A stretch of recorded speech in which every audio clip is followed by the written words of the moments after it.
Good afternoon, everyone. I'm Kristen Graham from Forthright, and welcome to this week's uh, virtual water cooler. And Frank Moreno is going to be giving you some tips or talking about, oh, I didn't change the subject in the line. We're not talking about the isolation between coworkers. I apologize. It was my mistake. We are talking about whether remote work is the new normal. So with that in mind, take it away, Frank. Awesome. Okay, so guys, I've been given a schedule to follow, and I'm going to try to stick to it. So I have a few minutes, the intro and everything. So today is focus, as Kristen mentioned, is around is remote the new normal. I'm going to be covering topics both of what you guys are thinking and what we're hearing across the board. I also, from an interaction perspective, I have some polls for you guys, and it looks like we're gaining some popularity with our virtual water cooler. So I also have some budget to give out some goodies. So I'm excited about that too. As always, there's a little hand icon somewhere on the screen. I don't know what it looks like on your side, but feel free to use that if you want to ask a question or ask it in the chat box. Both Kristen and I will respond to that, and it's going to be pretty awesome. All right, I think that covers it all before we get started. So let's begin. All right. So, folks, this particular topic actually has a lot of impact for me. I myself have gone through a personal journey with the remote work. For those that know, I am not a huge proponent, or have not been a huge proponent of this. I recognize that that's what people would like, and I think it was a necessary evil for the most part. But call me old-fashioned or an old-timer, whatever you'd like. There is something about coming to an office. However, the last several weeks now that I've been on my own journey for about 6 weeks straight, it has been a very interesting time for me, where I myself have questioned, why would I want to come back to the office on a regular basis in a 9-to-5 type of situation? Well, if you're like me, it's probably from like 8 to 7 or 8 to 8, but that's neither here nor there. So the important thing though is what does this do for individuals, but not just as individuals, but also as the organization and their capabilities for what they're going to be doing. So I'm going to break up today into 2 segments. The first segment I'm going to talk about predominantly is the impact to the technologies that we're using, and then the second half I'm going to just do a focus around the use of just individuals within the workplace and what that looks like for them. So we'll kind of cover with that, and I'll throw some polls in the middle that Kristen will be running, and go from there. So one area that I'm starting to get comments about is, as we're looking at going back to normality, or what the new normal will be, there are several representations that customers are looking for in terms of how do we make the successes that are happening during this COVID-19 situation extend beyond COVID, whenever that may be. And so that actually presents an interesting question, because there are certain exceptions or rules that we overlook or understand that we are not abiding by on a regular basis, and therefore, as we begin to now move forward and try to make this the new normal, how those don't then become things you can overlook. An area that comes to mind is security, and that's a big area where a lot of the security experts are talking about. There's been a significant number of different phishing and different other exploits, and taking advantage of a situation like COVID to impact organizations in numerous ways, whether it's through fake emails or fake phone calls or anything you can possibly imagine to create that type of situation.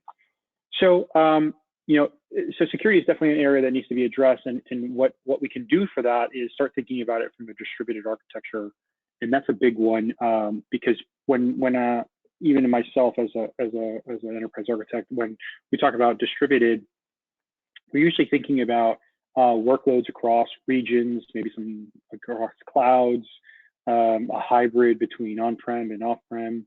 But what I'm talking about now is redefining what the word distributed means, and really taking it all the way down to the endpoint. This is a very different thought process than most architects really look at, because all too often we just redefine what the castle looks like, right? Whether it's on-prem data center, or then it's a private cloud, or it's a publicly hosted cloud that's your VPCs or whatever. You redefine what your castle looks like, create your walls, maybe you create some guards in between or whatever, but at the end of the day, it's still ultimately just your castle as IT professionals you are trying to protect, and what you do. But now what we're talking about is everybody's got their own castles. Every person that works for your organization now has their own little independent castle, and before you know it, it doesn't really look like a castle. It looks almost like a bunch of rocks everywhere or whatever.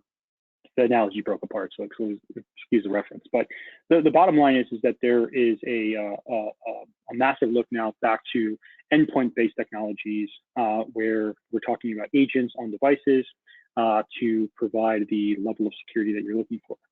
Now, in the end user computing space, for those that have been a part of that, like Forthright, this is something that is not foreign to us, because it's something that you've already been addressing as you have that hybrid notion between on-prem and some sort of cloud, or many cloud providers. And so, excuse me, on my throat today is too many meetings.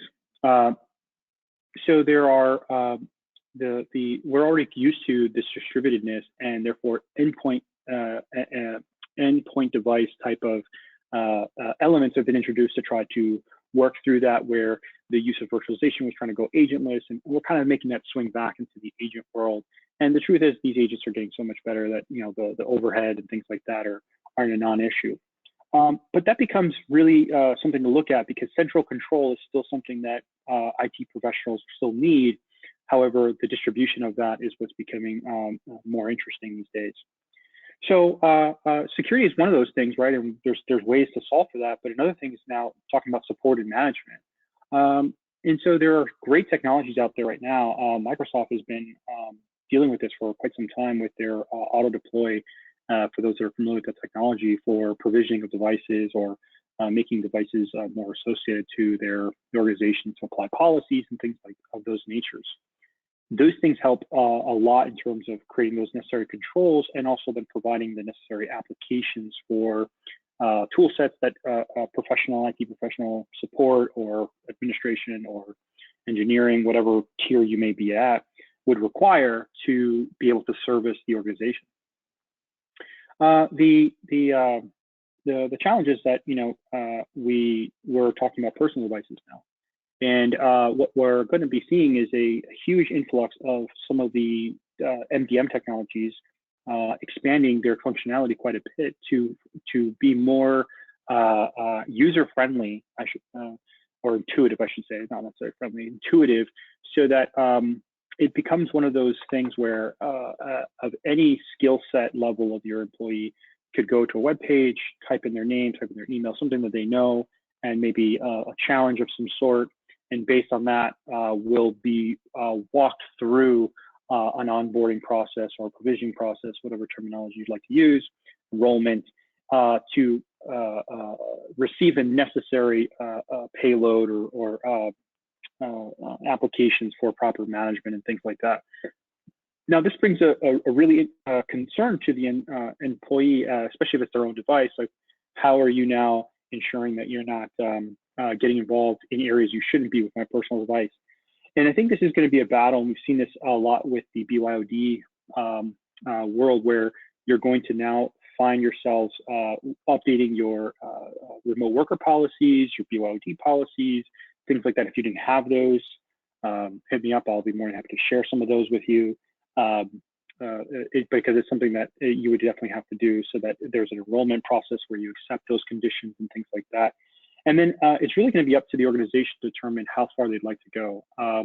I think that it's going to be a give and take that we have to address, because organizations are going to want to protect themselves, whether that's through regulatory reasons or whether that's just because they want to protect themselves for just because IT likes to be king, I guess. But the truth is that there's going to have to be a give and take here. And you saw this a lot in the MDM solutions, where managed applications became a thing, or managed data sets, containerization on the mobile devices. Those technologies are in their infancy, quite frankly, but I think you're going to see a huge influx of that from these organizations that make those solutions, because you're just going to have people that are absolutely going to want to continue in this modality, and organizations are going to have to respond to that. And so you're going to see a lot of development in those areas. If you're not already having these conversations with a partner or a vendor, I can promise you those conversations are going to be happening soon, just because they're trying to really now hear the feedback from the organizations that are going to continue this mode, and definitely kind of work through that.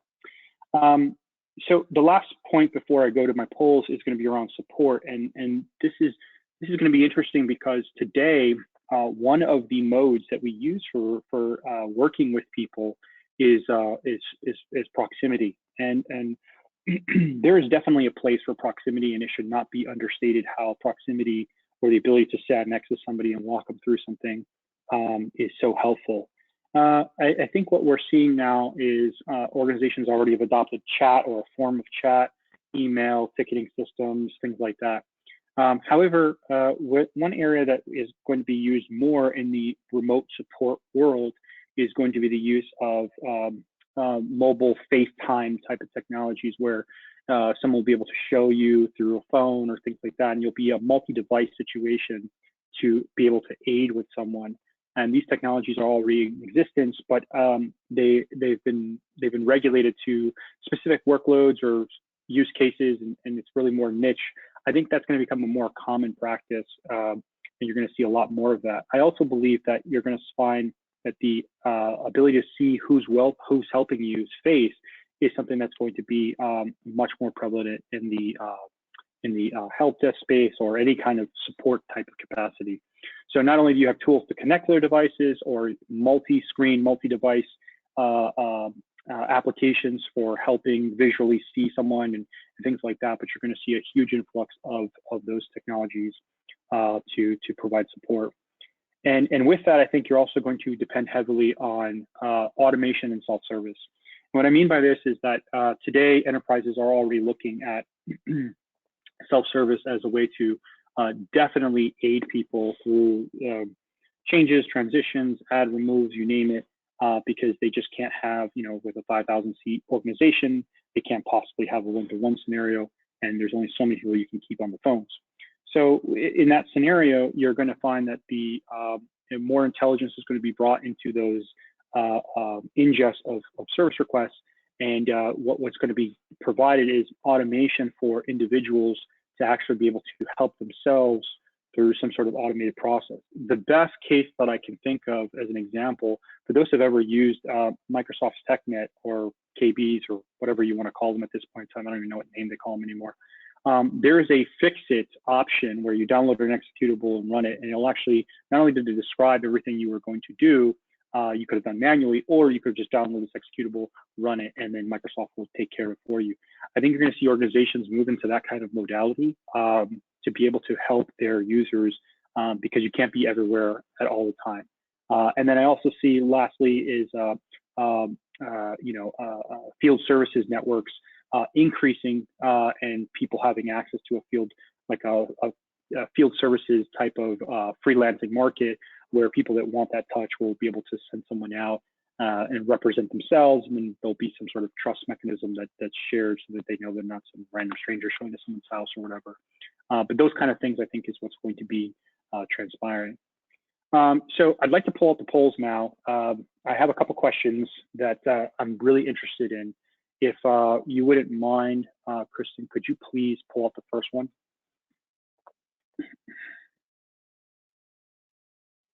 Awesome, thank you, thank you. So guys, this is this is a question I'm looking for feedback. We do a post blog for this, and some information goes out to you guys, and I really appreciate if you could help me out here.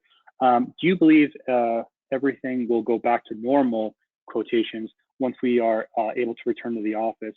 I have a few options here. Let me know what you guys think.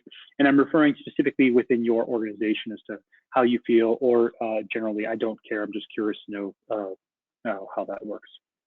All right, I think we got everyone in. Perfect. All right. So awesome.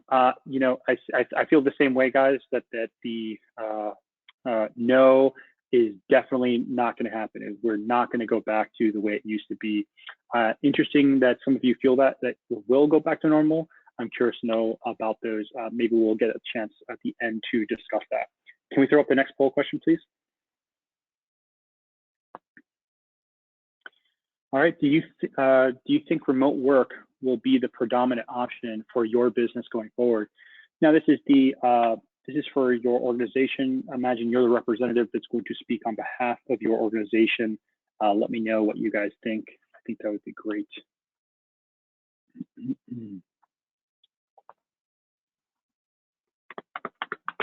All right. Perfect. Oh, wow. Yeah, that's really interesting that we 50% or more of us feel that it's definitely in the realm of possibility where this is going to be the way to go. Interesting enough, no definitives though. I don't know if you guys caught that. Yes, and definitely not are both the definitive answers there that got no responses. I'm not sure if that's just they want to be wishy-washy, or if that's actually how that just goes to show the level of uncertainty that we have in this particular time. I'm going to go with uncertainty and go from there. We have one more poll question, guys, and then I have a question and a prize for some of the answers. All right, for those in IT, this is IT focus. If you are not in IT, I ask that you please don't answer this, so I can make sure that we try to have the answers right. So if you're in IT, are you looking at new solutions to manage, support, and enhance your remote workers in your organization? All right. Fantastic. All right, let's close that poll, please. Oh, I like to see that. Perfect. So definitely this whole experience has created a scenario where we are all at least looking at something, or are already in that process, or having those conversations, guys. That is awesome to hear that. And I think that that's a huge point. So I'm going to ask a question. The person that is able to respond first, I have some prizes for, and we'll go through that now. So I mentioned the second half was going to be around the employees, but let's focus on the technology aspects first. So which area of technology are you finding that you're putting the most attention to? Security, support, or the enhancing of that user experience? And once you've selected which one that is, please tell me what you think you're doing to address those, whether that's for you personally or your organization. And with that, that is my question. Let's see here. Hands, show of hands, or just put it in the chat and we will be able to unmute you. Going once, going twice. Man. I'll tell you what. Everyone's shy today. It is shy. It is shy today. That's something to go with. Up there, Rudy. Rudy. Let's unmute Rudy so we can get Rudy involved. Rudy, thank you. Talk to me, man. How are you? Which one? Security, support, or enhancing user experience? And what are you doing for that?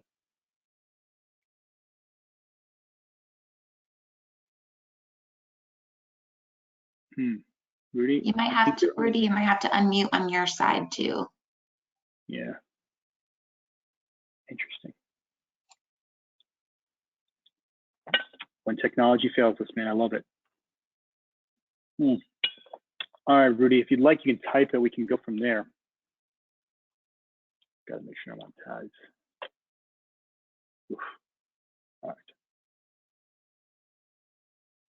Okay, I wonder what your thoughts are on how your organization, how you organize yourself as an IT organization. Most people like to work from home and like the flexibility. So will IT support organizations support the users for extended hours? That is an excellent question. Wow. Okay, so this is really interesting because I think this is going to be a perfect tie-in for the second half here. I'll reiterate the question and answer it and then move into my second topic because I'm running out short on time. So the question is, do we wonder the thoughts on how, as an IT organization, with most people working from home, are we looking at more flexible working hours or working arrangements to extend besides the usual 9 to 5 or 8 to 5, depending on what your current workload is, whatever your hours of business are? That is an excellent question, and I want to say yes. I think that the easy answer is going to be yes. Now, what this means, though, is this boils down to some of the topics that I wanted to cover in my second half here, and that is that when I consider remote work, what's going to have to change is the paradigm for, sorry for that buzzword there, guys, paradigm of using sites or physical presence as a form of output and effectiveness. And so because of that, we're going to be focusing more predominantly on outcomes that people are able to produce versus that of, being in the office during a certain time. What I think that does, though, is it puts a strain on IT support organizations to have to look into how they themselves can deliver IT services beyond the typical hours.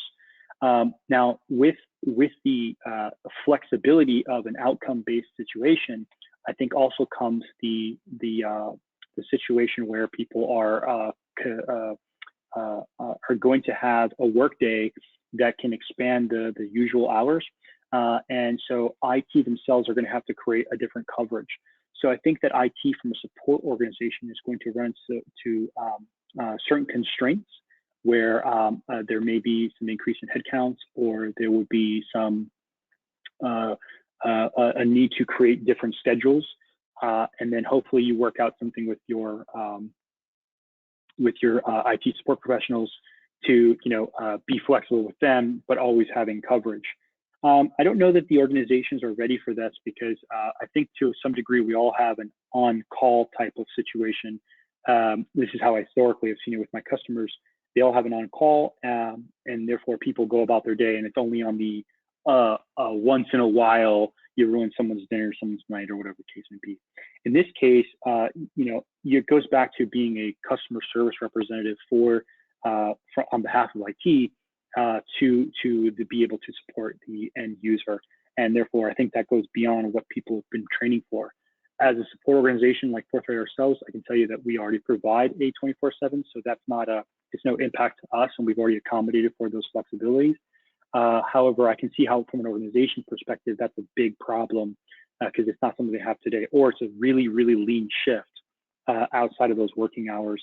And that might be something that has to be adjusted. The way I'd go about that is you've basically had almost 2 months at this point in time of experience to see how that impacts your current call schedule. And it would be something you'd be monitoring from a call perspective.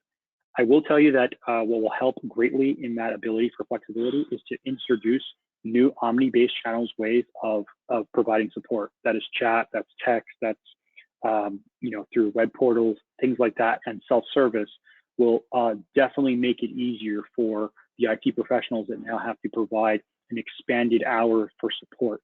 I think that's a really great question that you asked, Rudy, and I think that that's what you're going to be seeing a lot of the time there. As a second part for what we're going to be seeing from an employee post the COVID situation is I think you're going to run into with the flexible hours and outcome based type of work versus the need to be in an office during a certain amount of time. Folks are going to really start representing what they feel is important to them.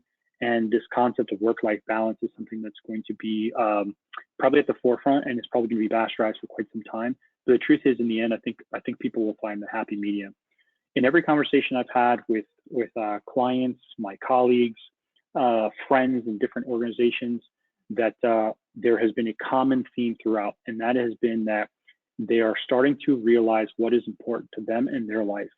And this is a really interesting thing because this pause to the workforce almost, or to going to work, has created a situation where people think back and look at what really matters to them. And I think this is something organizations, especially the larger ones, are going to have to pay a lot of attention to really maintain the workforce that they have. I think it's something that we'll have to start creating the necessary boundaries. I think there'll be new technologies for people to properly represent whether they are in or out of work mode. And I think that just like math is a skill that you learn over time, or the language or anything like that, context switching is something that we are going to learn to deal with over time. We'll end up having to teach folks how to switch between I'm on and then I'm off, and work through that. And I think you're going to see a lot of that come post-COVID timeframe. I think that there'll be a big push for some people to try to hold on to the norm, and then there'll be the ones that are on the complete opposite side of the spectrum and try to go uber remote and completely virtual and everything else. And I think ultimately you're going to find yourself somewhere in the middle. And the truth is that the organization may be more leaning towards remote, and others might be more towards the traditional pre-COVID days. But in the end, if you're going to, I think, really see something slightly different, that's going to have to address on that. What that means for the organizations and the people is that I think that now, as you focus on outcomes versus being somewhere at a certain time, some of your ERP solutions or time tracking or project management, ticketing, all these kind of things are going to change significantly for understanding how people are going to be working. It's so easy to say, I'm going to schedule something, or I'm going to get something done within this day. Now we'll have to be more cognizant of people's time. I think project management or any kind of success management is going to be a key element you're going to see organizations start striving to deliver better on because of these things. So Rudy, I owe you something. I don't know where you're located. Actually, I do know where you're located now that I think about it. I don't know that you have Starbucks over there. I was going to do Starbucks gift cards for people that were asking. If you could let me know what coffee shop or something that I can get you. I was going to do a $10 gift card for those that answered. I'm going to open the floor now for questions. We have a few minutes left. Those are the areas I wanted to cover. I wanted to keep it small and keep this as open as possible. So last time we tried to open the floor at all times, that did not work out well for us. So in this time, if you can post a question or chat or any of the 17 different ways to get a hold of us. So we'll go ahead and open the floor. And yes, I will give out another gift card. Rudy, thank you so much for that, by the way. That was a great question.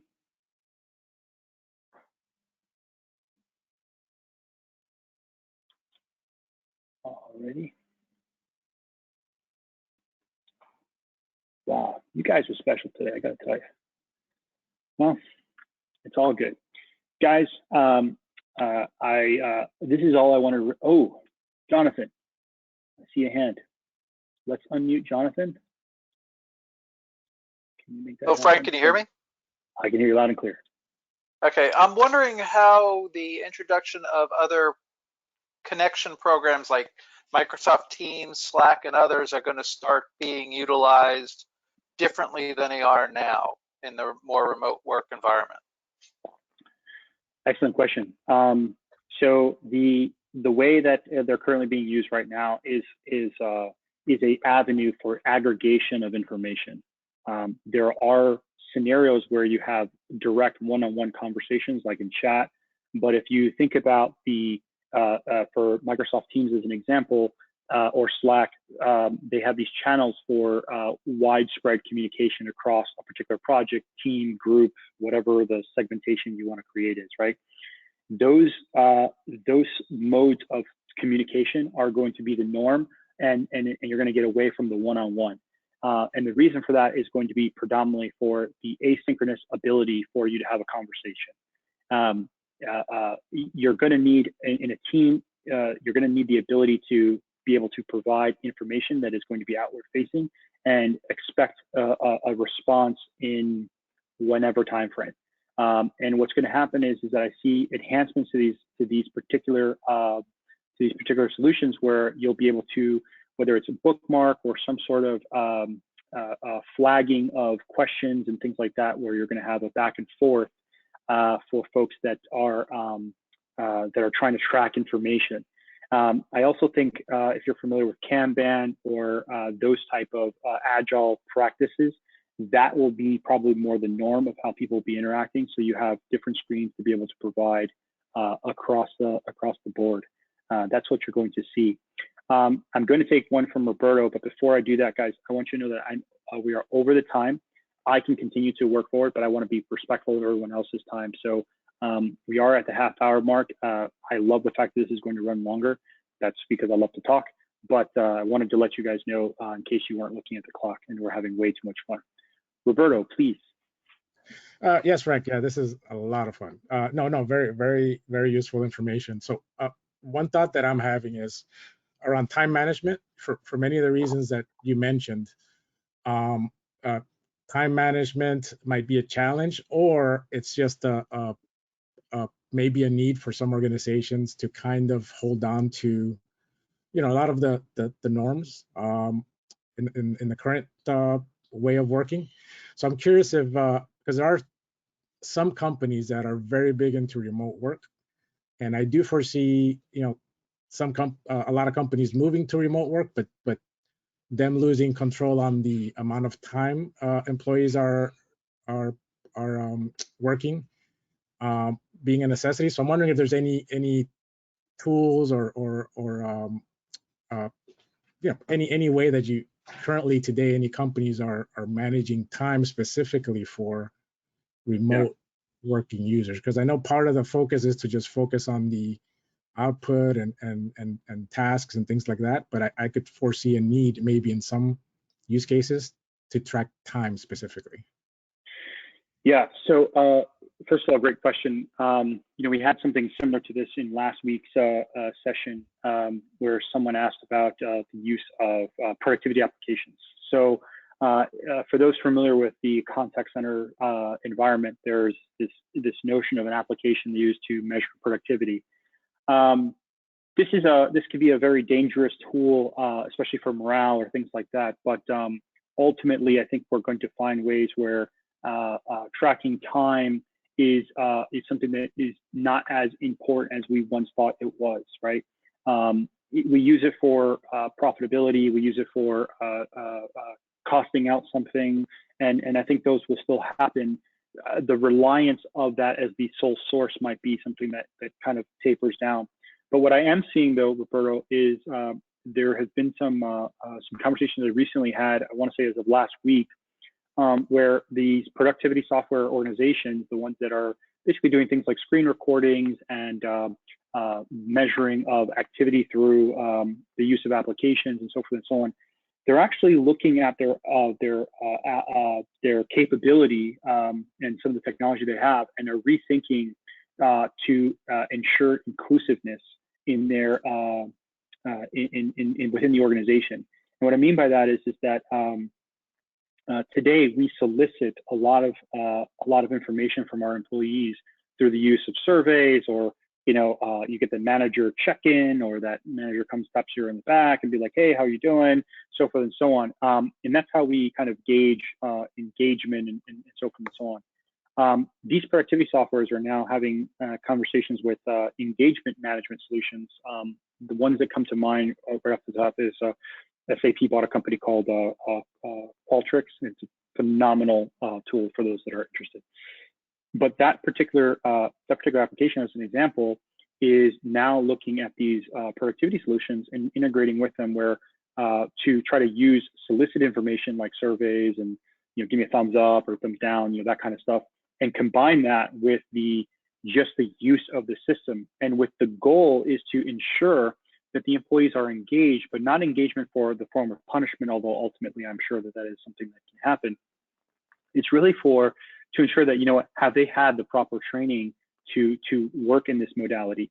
we'll have the luxury of, for most people, we'll have the luxury of information previously to COVID and then post-COVID for hopefully most of those people, and you'll be able to kind of weigh the performance elements of those individuals. And if organizations do it right, they will be able to ensure that the individuals are getting the proper aid or attention. Maybe they need to have counseling. This is big in some of the large organizations where you have employee success managers, where it's almost like if you remember your days in college where you had a counselor that kind of guided you between what your interests are and how do they align with your with majors and things like that.